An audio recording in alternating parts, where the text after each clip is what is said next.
Out to the guest line right now. Welcoming the founder of Go Long at golongtd.com, and that's one of our favorites, in Ty Dunne, kind enough to join us once again on the extravaganza. Ty, great to see you. How you been? Happy divisional round weekend to you. The best sports weekend on the calendar, Zach. So an honor to be here with one of the GOATs.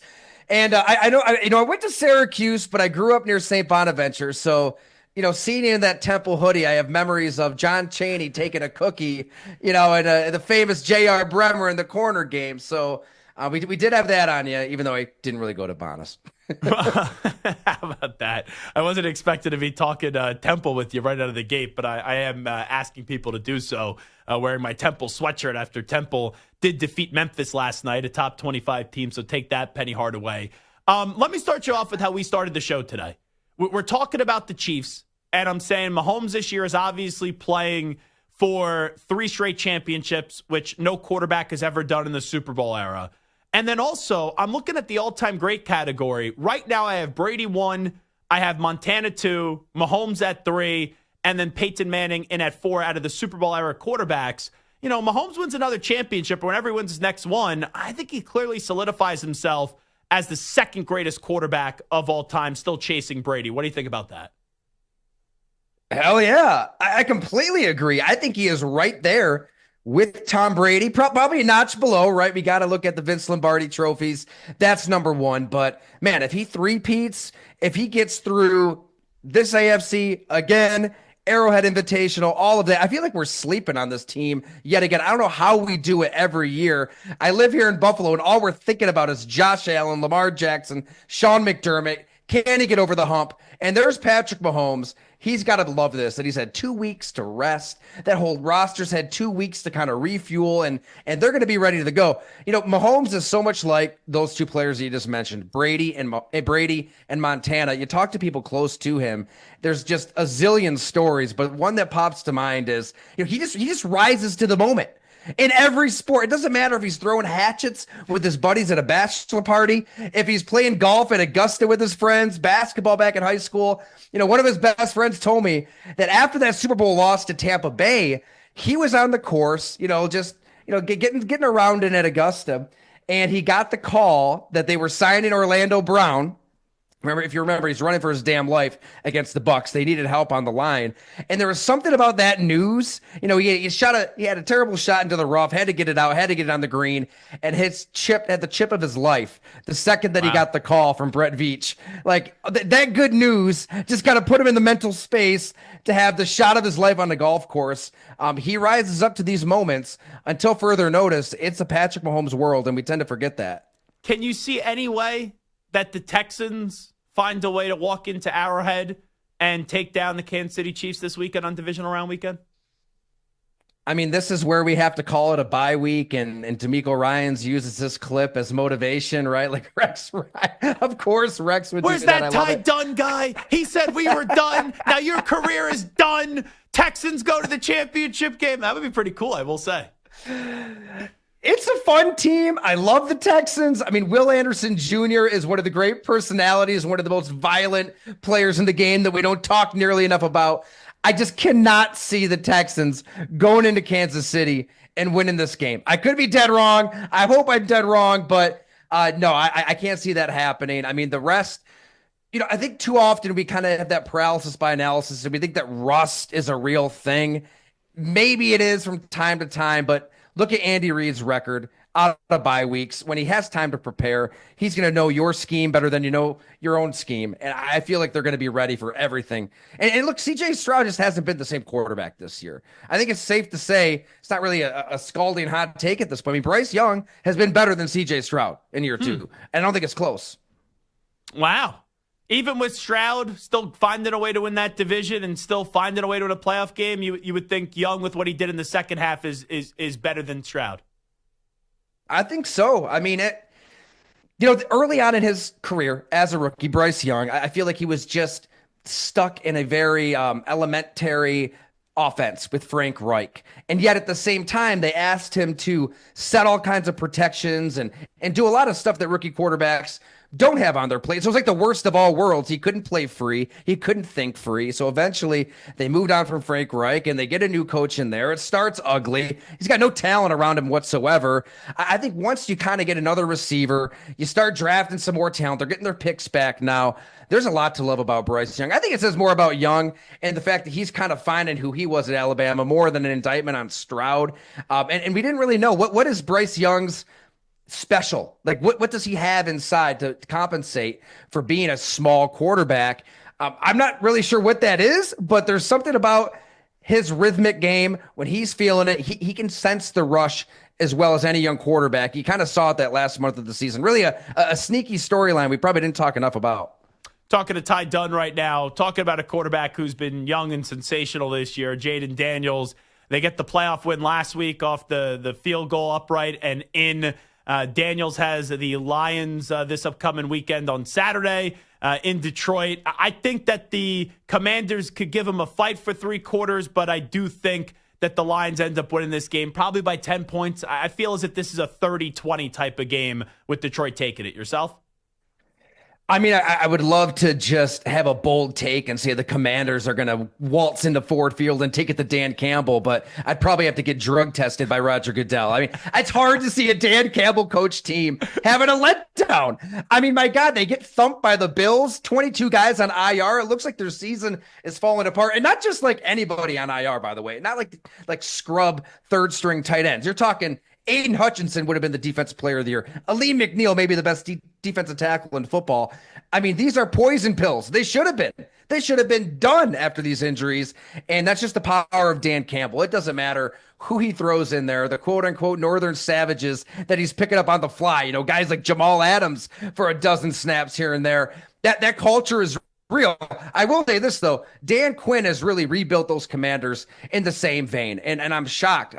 I think everybody's pretty shocked that Dan Quinn has been able to do it so quickly. But chatting with his assistant coaches a week ago, I mean, when those players first got in the building for phase 1, you know, you think a first-year coach, he's ready to implement his offense, implement his defense, get talking X's and O's. He told his coaches, no football for 2 weeks. Just get to know the man, get to know these players as human beings so you can really connect on a deeper level. And all of those coaches, I mean, Darryl Tapp, Joe Witt Jr., Tavita Pritchard, they all say that when they kind of faced adversity, that 3-game losing streak in the middle of the season, those bonds were so strong that when everybody thought the Commanders were kind of regressing to who they were going to be all along, they knew they'd be fine. And I think that that's similar to what Dan Campbell has done in Detroit. The Commanders are built to last. I'm not sure if it's going to be a blowout. I think the Lions win. You just can't see them losing at home. But I think that Jaden Daniels, Dan Quinn, everything that they've been building there, they give us a show, bare minimum. If I were to text you tomorrow evening and I go, Ty, I can't believe that just happened, what do you think's more likely is the way that I'll say it? The Commanders beat the Lions or the Texans end up beating the Chiefs? What's more likely to you? I think what's more likely is the Commanders winning. Like I said, not going to bet against Detroit. Jaden Daniels is not a normal rookie. I mean, you saw him in that wild card game, fourth quarter, right? His first playoff game. Shouldn't he be jittery and shaken and nervous? And there he is just laughing on the sideline. Especially smiling. How many times they got shut out. I know that they got a gift, but still on 4th down, he makes that throw. Man, that's moxie, that's guts. And juxtapose Jaden Daniels' body language with like a Sam Darnold. Like even that first big completion to Justin Jefferson, it was like he was skittish, kind of patting the ball, a little unsure. Look, everybody knows this is where legacies are defined. I mean, what you do in these games matters 100 times more than anything you did against the Titans in September. So there are quarterbacks who are going to rise to that moment. Mahomes is in his own category. I think that Jaden Daniels has some of that special stuff in him.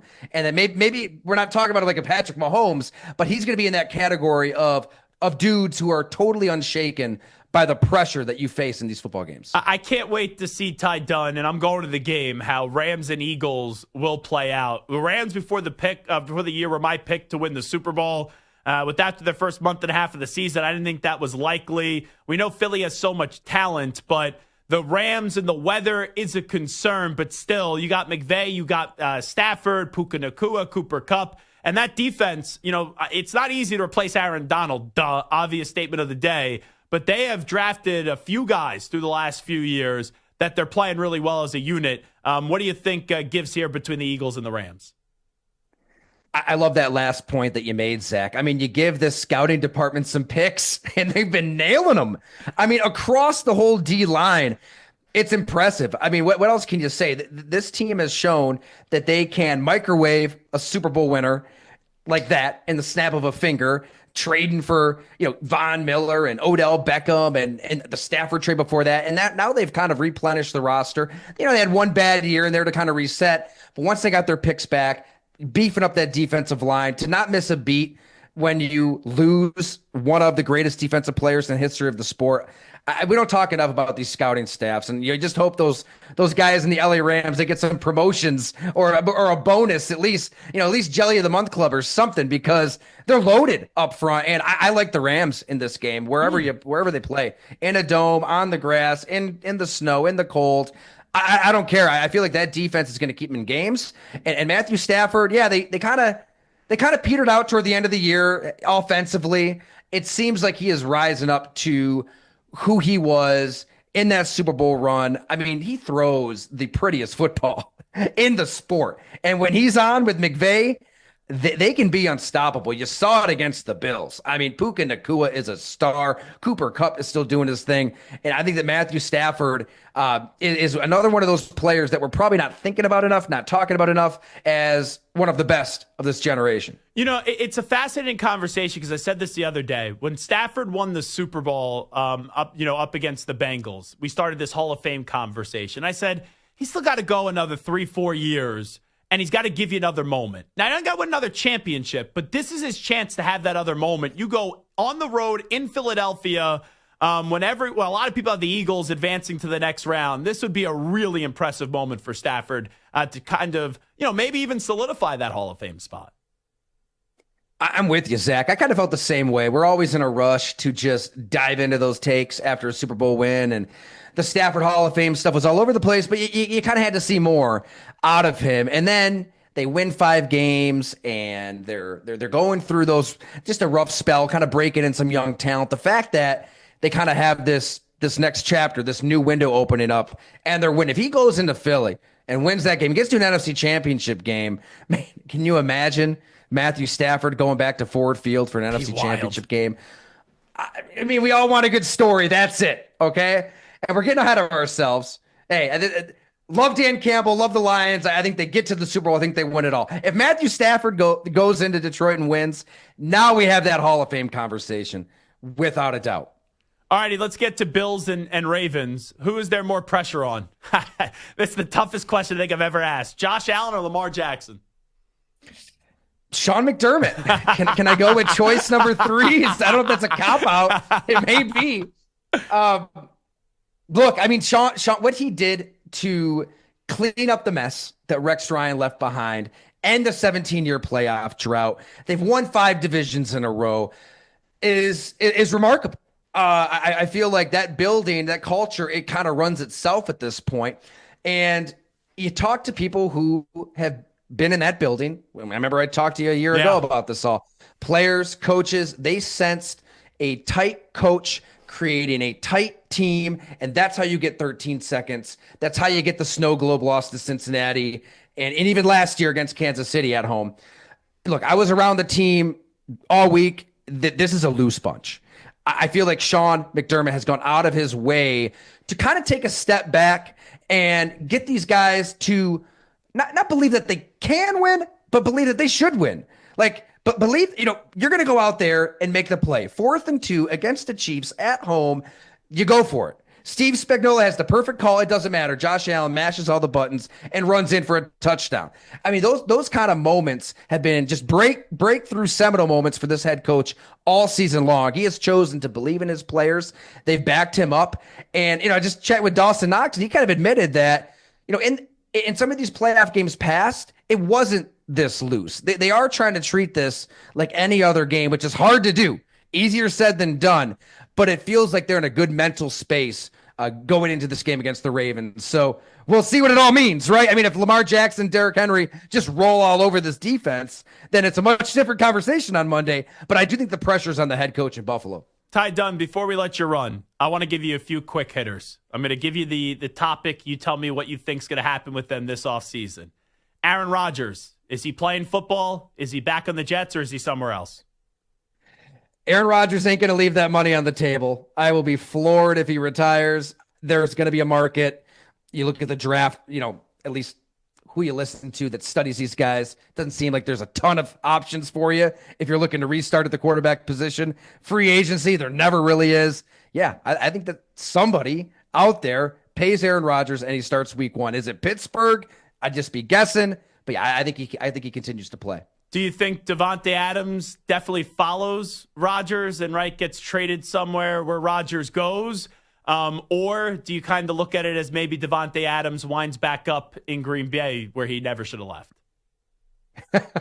I think Davante Adams wises up and realizes, you still have a little juice. We saw it late last season. I read that, was it the Jacksonville game? And there are a lot of moments Davante Adams proved he can still play. You got to look out for yourself, Davante. I know you're friends with Aaron, and you guys had a lot of moments, but that was 5 years ago.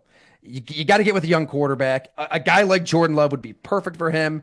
The Packers could use Davante Adams. I feel like it's almost too good to be true. You got a lot of young receivers, a lot of B-plus players. You need an A-level talent. I feel like Davante Adams still has one really good year in him, and that, yes, he does kind of somehow, it's becoming the NBA where we don't even need to look at contracts anymore, right? These players can kind of will themselves into certain situations. I would think Davante Adams is smart enough to know Aaron Rodgers is on the decline. Get with a better quarterback. Let's go to the most interesting man in football, Ben Johnson. Phenomenal play caller. Outside of that, we really know nothing else about him. We all thought he'd be the Commanders coach last year. Nope, back to Detroit. 1 week we have him going to Chicago. The next week we have him going down to Jacksonville. The other week we have him going out to Sin City with the Raiders. Where is Ben Johnson coaching in 2025?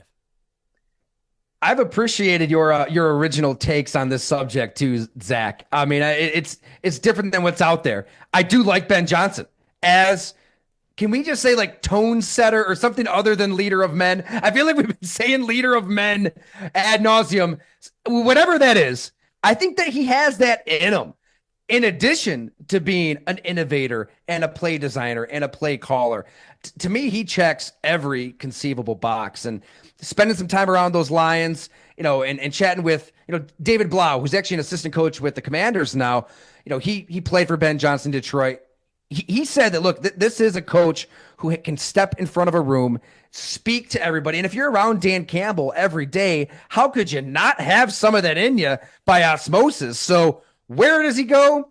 I would just be guessing like everybody else, but I feel like it's the team and the owner that has to do the selling to Ben Johnson. It's not the other way around. If the Chicago Bears can convince Ben Johnson that the structure's in place, he's going to want some say. And I feel like he should. You might only get one opportunity at this.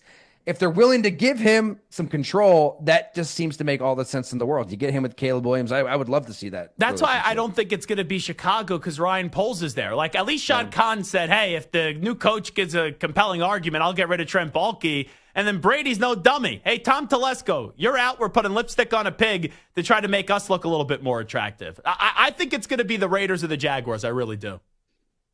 Yeah, it's probably I'm a hopeless romantic. It's probably more of a hope thing. Like, you want to just see the Yes. Chicago Bears do the smart thing here and say, okay, like, these arranged marriages don't work. They don't. Usually these team presidents, you just drop into the pot. Like, it just kind of makes everything worse. You're probably right. He probably goes to the Raiders or the Jags. Trent Baalke, there's that factor, but he's going to go somewhere where he's got control. And you know what? I know there's a lot of criticism levied Ben Johnson's way. I think he has every right to have a list of demands because he has earned it. The Lions are the best team in football, and he's a big reason for that. All righty, last thing I'll ask you, Ty Dunne. Sam Darnold. Minnesota, is he back? Is he somewhere else? And if so, what's your best educated guess on this one right now? Stunned to see where Sam Darnold's career went those final 2 weeks. If you were to ask me this 2 weeks ago, 3 weeks ago, I'd say, yeah, the Vikings have to pay him whatever that is. 40 million a year, 45 million a year. I mean, he's off of that big win over Green Bay. They're hoisting him up his shoulders and spreading the bubbly, all that stuff in the locker room, that amazing scene. You have to weigh those two final games and move on from Sam Darnold and stick with the original plan, which was JJ McCarthy. So JJ McCarthy had this year to sit and wait and learn, and he looked really good. Everybody I talked to in Minnesota said, look, at the jump from OTAs to that second week of training camp was substantial. If he can improve that much over a dead period in the NFL calendar, I can't imagine what he would do with coaching throughout an entire training camp. I think you have to rip the Band-Aid off. Go to JJ McCarthy. Where does Sam Darnold go? I have no clue what his market's going to be. I think supply and demand will be at play. Somebody's going to pay him. Maybe it is a Baker Mayfield kind of deal. Maybe a coach like Brian Dable in New York says, you know what? I don't want to gamble on, Shedeur Sanders, Cam Ward, whoever they might get at 3. Who knows if you even have the opportunity to get a guy at 3. Here in Buffalo, seeing what Dable did with Josh Allen. I mean, Josh Allen has proven himself to be, special in his own right, but it's easy to forget how raw he was out of Wyoming. And as a rookie, even into year 2. And I think what Brian Dable did with Josh Allen is the reason he got that job. What Joe Shane did in discovering Josh Allen and valuing him and drafting him over Josh Rosen with Brandon Beane is how he got the job. They deserve the right to kind of find their guy. I'm glad they kept their jobs. Is Darnold their guy? I don't know. But, I feel like he could be the coach that squeezes some more out of Sam Darnold.